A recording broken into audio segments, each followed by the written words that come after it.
Welcome to Urban Marketplace. This program comes your way every Tuesdays, Wednesdays, and Fridays. We were here yesterday, and today we are back again. Exactly the same number that was here yesterday. That same number is back here today. My name is Rochelle, and joining me in the studio this morning is Mr. Tony Odukwe. Good morning, Mr. Tony. Good morning, Rochelle. Good morning, listeners and viewers. We're back again. Let's talk farming. Yeah. Good morning, viewers as well. You can join us live on Facebook at www.facebook.com/Urban Radio 94.5. This program is made up of two segments. We have the discussion segment, which is the very first one, and then we have the promotion segment, which we use to wrap up the show. So yesterday on the discussion segment, we had a guest here in the studio, though he was a little behind schedule, and on that account he promised to return, and today he kept to his promise. This is not something that is easy to come by, because we see so many people making promises and they end up not keeping to their words. So Mr. Francis Eze, an agricultural consultant and a chief executive officer, Vital Vibrant Youth and Women Initiative, V&V, is right here with us in the studio. Good morning, Mr. Francis. Good morning. Good morning, sir. It's a pleasure to have you once again. And yesterday we talked about the profitability of yam farming. So today we are continuing with that discussion. So basically, in Nigeria today, inflation is at about between 34 and 36%. And food inflation is at about 40% or 42, between 40 and 42%. And I was joking yesterday, and I was saying that food inflation and the citizens are crying, but the farmers are cashing out. So food inflation is benefiting the farmers, right? So what I don't understand is why you're not a farmer today. There are millions of graduates who graduated the last 20, 15, 10, 5 years and haven't gotten a single job. And they're still hoping, walking around with their files. Some of them, their shoes have all washed out. The shoes are all washed out when they're walking around looking for jobs, right? And this month, millions of other graduates passed out from the NYSC camp. And so they're officially in the labor market, and there are no jobs, right? So my question is, why aren't you farming so that you can begin to cash out with this inflation rate of food inflation rate of 40%? So from Mr. Francis, how can agriculture, yam farming, help curb the unemployment situation in our country today? Yeah, correct. The point is that the only solution we will face currently is agri to solve it. And I think it's a mindset thing. Our youth have this mindset that when they leave the institution, they're going to get a paid job, work in an office. And I think he has an issue with our curriculum in the classroom at the same time, because our memories are being fashioned and in such like minds that when we live here, you work in CBN, you work in a big office, oil companies, they give you big money, you drive big cars. So it kills the other aspect of our memory that keeps us at last to be dogged in the office. That's right. So to try to create an impact. The society is facing a problem. We don't know when we'll get to where we are currently. But I want to tell anybody out there listening that farming is the solution. All right. Be a farmer. Great. And whatever you are doing, I believe even the consumer rights permits you to do farming. But no matter what you're doing, even you're a firstman, the only thing you're permitted to do extra is farming. Beautiful. Because you have to eat. You have to eat. In our forefathers' days, decades back, they don't have plenty illness we have like today. That's right. It's just because the system of what we eat, we don't longer check our food again. We'll get to the groceries to get anything. People who put things in the grocery stores want to make profits. That's right. And they dash anything there, and you pick it and you consume it. You don't know what you're taking. There are plenty of cancers that have never been in existence before now. Back in their days, they go to their garden and pick virtually everything. Not just vegetable, everything. Oils, everything. They have a farm close to the house, one. They have another farm distant from the house. Yes. So when they have their yams, they have everything they want to get. It's a culture, and we need to bring it back in our mindset. And I appreciate this program you are doing. It's only a medium to awaken our mindset that, come, look, this is the way. That's right. Whatever you've been told about oil is good, but you see, it's not helping you. So this is the way. You need to be a man of yourself. That's right. You need to be able to feed yourself. And coming down in yam farming, yam is a very sweet commodity to talk about as a case study, because everybody consumes yam. Come to think of it, it's not just boiling and peeling yam the way to consume yam business. You have yam flour, you can turn it like swallow. Swallow, yeah. They have yam baking powder, you can use it to do your baking at home. That's right. And you're aware they have yam cake, you can use the powder, you can make yam process to do your cake, to swab it as flour. Yeah. Because this is the Yes. I'm just hearing this for the first It's time. possible, and they're using all kinds of flours now to bake stuff. Yes. Yeah, and really that you took it. It's like you just took that out of my mind, because that was going to be my second question. Because in agriculture you have production, you have processing, and of course you have the business part of agriculture, which is where I play more. It involves distribution, local distribution and export, right? Yeah. And so there is a large value chain in agriculture where everybody can play in. So when we say agriculture, people just think about the farm, and they reenact that image of that old man in the village with his soul on his shoulder with torn clothes, right? And they're like, oh my God, I don't even want to think about it, right? But really, that's not what agriculture is today. You can either become a food producer, that is a crop farmer, or you can actually plug into the value chain of processing. Can you tell us a little more about processing? I'm glad you mentioned that you can use yam flour now to bake, right? Yeah. But then you also have yam chips. There's a company in Lagos State that I made reference to in the past called Dudu Nation. All they do is fry yam, and this is a multi. They have franchises set up all over Lagos, Abuja, and they're doing very well, right? So how can our young people reenact that model to help grow their own personal and family economies? Thank you very much. In processing is simpler and more inviting, because the bulk work is done already. It's just the theoretical and follow-up activity. Yeah. Yam can be done. At least you have so many byproducts you can do with yam. One, you can choose, as you just said, you can choose to do fried chips. But yam flour is even selling more than the raw yam itself, because yam flour can be used for so many things. That's you can do your cake, you can do your pando. The people are doing pando with their yam flour. And now, because we've learned to they're actually preaching to make your diet your drugs. So eat well, feed right. So those things that are fatty, those junks, but you like your cake, you don't want to stop eating cake. Why are you still using flour? Use your yam flour to do your cake. Yeah. So there are so many places you can come in. Beautiful. If people don't like going to farm, don't want to be kidnapped by herdsmen, don't want the trouble of the stress, don't want to have a picture of having hole in your back. But wait a minute. We've outgrown that picture of old farming with hole. Right. We're talking about mechanized agriculture currently, where you farm with your tractor, when you stay in clusters. I've headed farms in clusters, I've done so many projects. When you are in a particular location up to 10 hectares, 20 hectares, doing a particular commodity, nobody goes there. It's when you are doing 5 plots, 3 plots, the herdsman comes to chance you. They know when they see a large business, they felt it's government project, they run away. Yeah. So farming in clusters has been a key, but the processing aspect of it is the juicy itself. Yeah. For example, if you're into exports, you don't want to export bulk yam share, you don't have the headache. But there are inter-countries, African countries around us that wants yam flour.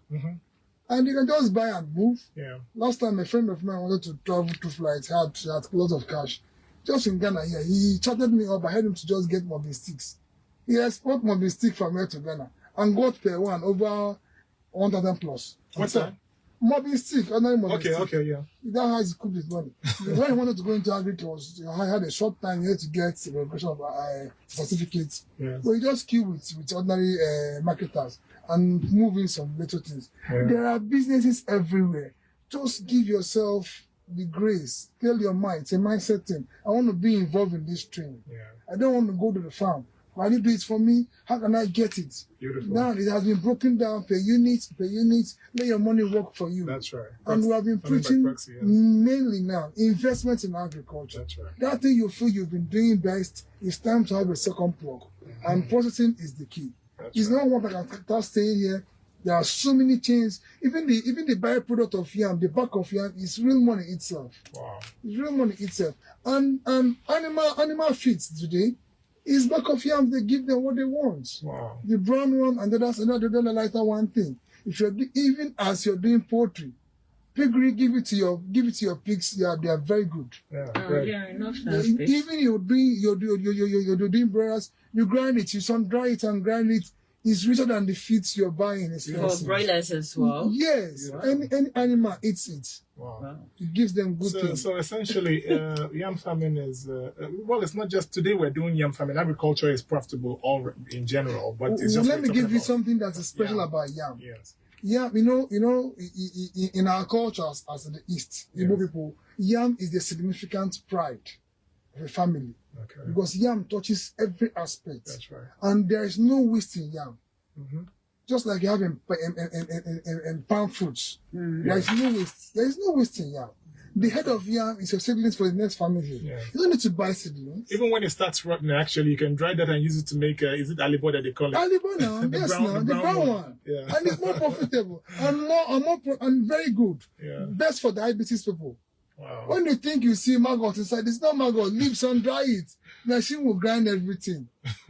And it It's gives healthy. Yes, very it fucking is. healthy. Oh, what's your language? I'm not shocking now. Do you know good? Do you know farming maggots now is a big business on itself. Yes. Anyway. Agric is broad. Francis, I know you're an agri consultant. Please, let's not go to maggots. We'll talk about that another day. We're talking about yam farming now. I'm just appreciating the thing you're doing. Thank you. It's We a try-on appreciate that. call for everybody out there That's right. hearing this voice. Get yourself involved in farming. That's right. And if you have scares of anything, not being sure, getting your money back, plug into these services. That's They right. have the best hands to help you do it. That's They right. train you time to time, you learn it, and you grow with them. And your money comes back working for you with your interest. Yeah, that's right. And yam farming, I can tell you 1,000,000 times, is the best thing you can think of doing. Yeah, and I want to throw in right there, before we wrap the segment up, that I also saw recently, I know they sell this in supermarkets actually. How do you call the potatoes, right? Yeah. Potato chips. Chips. They sell in supermarkets, not the fried ones. These ones are per boil or per fried. But per Already fried. and packed up, right? Yeah. And so really all you need to do is go to the store, buy bags of this thing, put it in your freezer. So whenever you want to make potato chips at home, you just bring them out and fry them. Yeah. They're doing that with yam now. So there are some Nigerian companies that are doing this, packaging it nicely like that and actually exporting them, right? So really, in the value chain of yam, there's a lot of money to be made, really. And that's why we decided to bring Mr. Francis, who is an agri consultant, to come and tell you more about it. And that's also because we're starting the season 2 of our Yam Millionaire program. So before I go into those announcements, any last words on yam farming, Mr. Francis? It's important. I keep saying it. Please, if you're out there, grab the opportunity. People has lost money in agric because they did it wrongly and they think it's not profitable. I can bet my life, agric is profitable. And among all the crops, all the other crops, yam is essentially profitable. The period is small. You can do twice a year with irrigation system. It's just 5 months you harvest. You can choose to do, you can't even saturate your local market. Beautiful. Your community where you are, you can't saturate it. Then you choose to export your make. You choose to process your blessed. It's a big vacuum. Whatever you have, you think you're a millionaire, you come into the industry. There is no industry in Enugu in the East that processes all these things we're talking about. But we consume them. Yes. You go to the grocery market, you see yam flours everywhere. We consume them. So why can't you just start one? That's right. Come in the program. They are producing. You come and off-take whatever they are doing. And give them. And this time, I'll tell you, don't need to import machines from China. We'll do them locally and get the best of it. And when it breaks down, we repair it locally. In less than 6 months, your money is back with you because when this millionaire dream is coming and farming, next thing we'll talk of who is processing it. Yes. Where's the machines? That's right. Because we need machines to process them. And when you process, you add more value, you add more money. Actually, the more investment we have in food production, in the production sector, it will encourage more people to go into processing. Because what happens is, if we begin to see that we are food sufficient, we have food sufficiency, we have food security, and so we're having excess. There are two options: either export them, of course, we sell locally, export. But then when you find out that exporting them raw is becoming not very profitable because of the little time it takes for these things to go back, it begins to attract investment into the processing industry. So really, what we need to have a robust economy, not just in Enugu but in the southeast, is to have enough investment in production, enough investment in the middle section, which is processing. And of course, it leads to distribution and export. And we will have a vibrant economy in the southeast. And thank you once again for coming, Mr. Francis. Appreciate it. Yeah. Thank you for coming, because I got to discover so many uses of yam. Yes, I'm just realizing that you can never waste it, because usually at home, either when you are done cutting the parts that you think is the part you can consume, then the head you just throw it away, and then when it starts getting rotten, you just throw everything away. I'm just saying that you can even make aribo from yam out of the sports one. The real alibo actually is that yam, the brown yam. The brown yam. Yes, but people I've heard people call corn and cassava meal alibo. That's not the real alibo. The real alibo is the yam, rotten yam, dried and. Don't call it rotten. If you call it rotten, it looks not rotten. But it's the process. It's not going bad. Just like when we used to think banana, when it has those spots, it starts spoiling. That's the peak of the nutrients. Okay. It's just the process. Just like when you want to do eba, you allow it to go to the water, and I feel like it's decaying before you put it. That's it. Okay, let's see. Okay, let's see if we can. Even if it's just two calls, yes. 09128-945-945. Today we spoke about the profitability of yam farming, and we still have Mr. Francis Eze. He is an agricultural consultant, CEO, Vital Vibrant Youth and Women Initiative, and also head of Farmers Aggregate Enugu State. If you've been joining us, you have any question or any concern, call us up on 09128-945-945.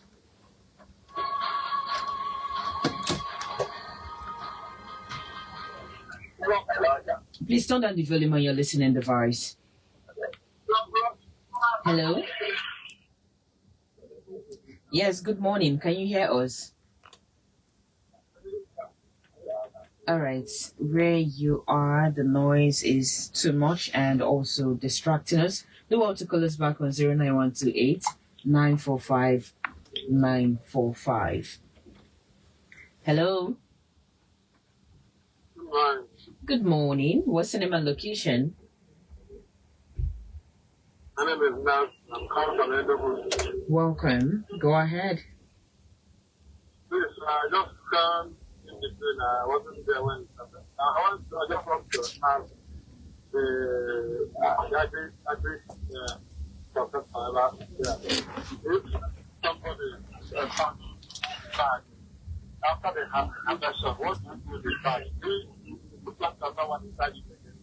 Or do you, what do you do? You start the bag again. Okay. That's what I ask. Okay. Did you get his question? Yeah. Okay. Let's take one other call before you start answering. 09128-945-945.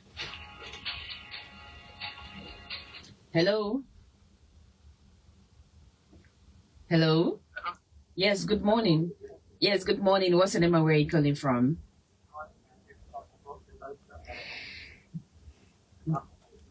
Welcome, Pastor Elijah.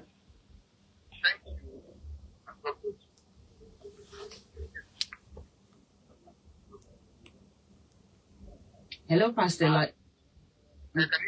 Yeah, we can hear you now. Go ahead.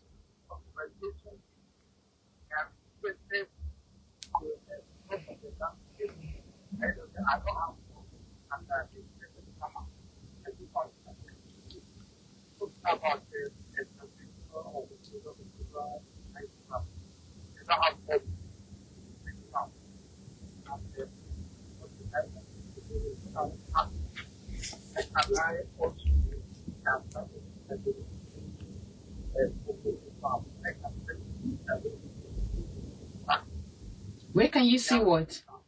Where can you see what? You can...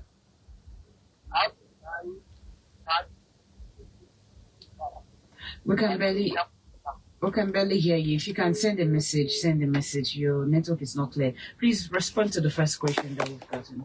All right, thank you very much. It depends on the commodity you're actually planting on the sandbank. Mm-hmm. If there are vegetables, you can keep doing them because they demand little nutrients to take from the soil in the back. If it's a long-term commodity, if it's root crops, it's advisable to change them because except you're using fertilizers on them. Because now the process of getting a sandbank, there will be a animal dropping inside it, making it nutrient enough.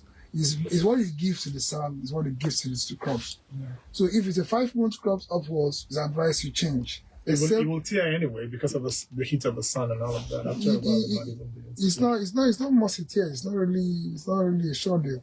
If the bag you're using is healthy, it won't tear. Okay. It's healthy, it won't tear. But then if it's cassava you're doing there, you need to change it because it must have sucked all the nutrients. If it's yam you're doing there without fertilizer, you need to change it. If it's yam, you need to change it. Once it's 5 months crops upward, you need to change it. But if it's vegetables, that are 6 weeks, 3 months down activities, you keep using them for at least 1 year. Okay, let's take one call. Hello. Hello, good morning, good afternoon. Good morning. It's still morning. What's the name of where you're calling from? My name is Mark. I come from Delta. Mark from Delta. Welcome, Mark. Yes, thank you. I like talking around the farmhouse that they're building on something, so I want to know whether I'll get any help. I'm from here. I'm from Kandapa. I have up to 2 types of yam that grow with content. Our produce is like 2 or 3. Sometimes we get 4. Then that grow with one another produces 1. Sometimes we produce 2. And that's what we call banana. We have a particular banana. Then we have other banana come in now. Then we have banana come in now. So now we big 3, 4. We have particular banana. Sometimes we produce 6. Hello. Yeah, we're still with you. Go ahead.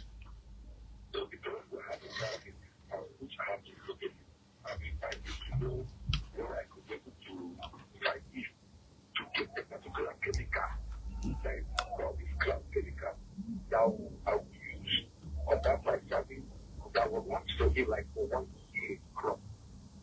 That's my problem. Well, chemical to kill the weeds. The chemical that I will use that will last for 1 year. That's for killing the weeds, right? For doing what? Yeah. So the chemical we are having here now, they will tell you that you want to 3 months alive. I bought the powder, bought 1 carton, each one disease was 13,005. 20 carton was 150,000. Then this month powder, this month chemical. Then I use it like 3 months, reach. Okay. Yeah, you can. All right, keep listening. Mr. Francis is going to respond to that. Okay. You know, selective is always advised so that it doesn't affect your particular crop. Selective is buying an insecticide that doesn't harm the particular commodity you're promoting. But before you put selective, you first of all do total clearing, the one that kills everything if you're farming a land. These are advantages back farming. Back sand has over land. Yeah. But land has its own advantage. You don't take that away from me. But then the first thing you need to do in clearing, you do your total I don't want to start mentioning names of companies so don't like you're promoting one. Yeah. Promoting the other. Thank you. So you just get total clearing that clears all kind of weeds, anything it sees. If you do it, allow it to touch rainfall, give you a time of 3 weeks or 2 to 3 weeks. Before you now do selective again, after you must have made your ridges, after cultivating, you do your selective, the one that will not allow only down. And when you're doing total clearance, don't use the one that will stay for 6 months. There is no insecticide that stays for 6 months to start with. And selectives they say it takes for 3 months, 6 months. It stays for 3 months, not up to 6 months. And don't use particular company because of the packaging process. And in Nigeria system, you know, at times it's difficult to get credibility everywhere. So mix your company. Don't use, if you have A and B and C, use A and B and doing the same job. Mix them. If the water mixing quantity, it should be 20 liters per knapsack. Do it 16 per knapsack. This will help you get concentrated in the farm, so the selective will work. But before you do selective, do your total weeding, do the one that kills everything first, and make sure it expires in 1 month. All right. So, and 1 month is out of the soil for you. All right. Thank you very much. Thank you for that. Mm-hmm. So thank you once again for coming. On account of time, we really have to move to the second segment of the show. Yeah, so the second segment of the show is the promotion segment, Yeah. and we're going to be kicking that off with our real estate product. Stay around, stay tuned.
bags, and we have these machines that sew them up, right? We bag them up and sew them up and actually supply them all over Nigeria and even to the point of exporting them as well. So you have an opportunity now to invest in Gary processing, and a slot, it costs just about 500,000 naira. You can buy as many slots as possible. Now I'm excited about the Niger Trade House that I talked to you about yesterday. We've been telling you about the benefits of export, but a lot of people are not moving. The feedback I'm getting is that, I don't know how to do it. I haven't even done business in Nigeria or in Lagos, and now you're talking about overseas. So that's why we're creating this opportunity to set up trade houses. There are going to be 3 phases that we hope to do between now and the same time next year.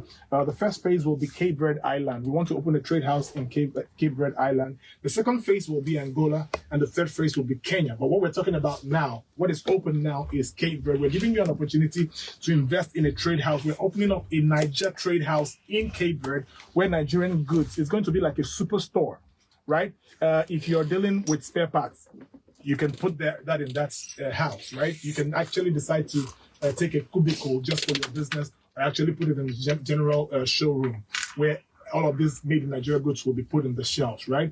And so what's happening is that we're going to employ people who are going to sell these commodities, and money will be remitted back to a domiciliary account, a dollar account here in Nigeria of everything sold right there, right? So at the end of the day, we'll share profit either biannually or annually, right? So it's very profitable for you. You can decide to be an investor, buy a slot for 1 million naira again, or decide that you're not putting money down, but you're paying rent. You're renting a cubicle right there, and then you're shipping your goods to that location. So once the goods get there, they're put on the shelf and sold for you, right? And money will be remitted on a monthly basis in dollars to a domiciliary account here in Nigeria. So it gives you an opportunity to actually export without actually being at the helm of affairs. We're actually managing this export process, but then it's a way for us to promote made in Nigeria goods and actually drive back Forex to the Southeast. But we are not only open to Southeast. People can invest from Lagos, Abuja, or anything like that. So we call that the Niger Trade House Project. And then finally, for those of you who have supermarkets, you have a provision store, or you're intending to open a supermarket or a provision store, we're partnering with a financier who wants to help you, grow your business. So you need some injection, investment injection in your business to get commodities. It is open right now. So if you want to restock your store or increase the goods in your shop, you have to be a supermarket to qualify, or a provision store, and it has to be a brick and mortar. It has to be like a block lockup shop. We are not taking kiosk, right? If you have a block store where you sell stuff, or where we can find you, we come there, we find you, we find your goods, you qualify. But also to qualify for this funding, you have to bring 2 referees. So if you're interested in growing the goods or increasing the goods in your store, we're working with a financier to help grow your business. All you simply need to do is call the number that Chiamaka is going to give you shortly, right? You're going to come here and meet with us, and we'll tell you how you can do that. And then, of course, to finally get the funding that you need, you have to bring us 2 referees. And that will be that on the second segment of the show. All right. The number to call is 08181233979, 08181233979. You can also drop a message with that number on WhatsApp. Thank you very much for joining us for today's edition of the show. It's been a great time doing business once again here on Radio Friday. It's another day for us to have the last episode of this program for this week. And until then, keep listening to Urban Radio. My name is Rochelle. And I'm Tony. It's the Urban Marketplace, your first ever shop on radio. We did it first. Yeah, we did it first at 11:45 a.m. will be the news break. Do stand by.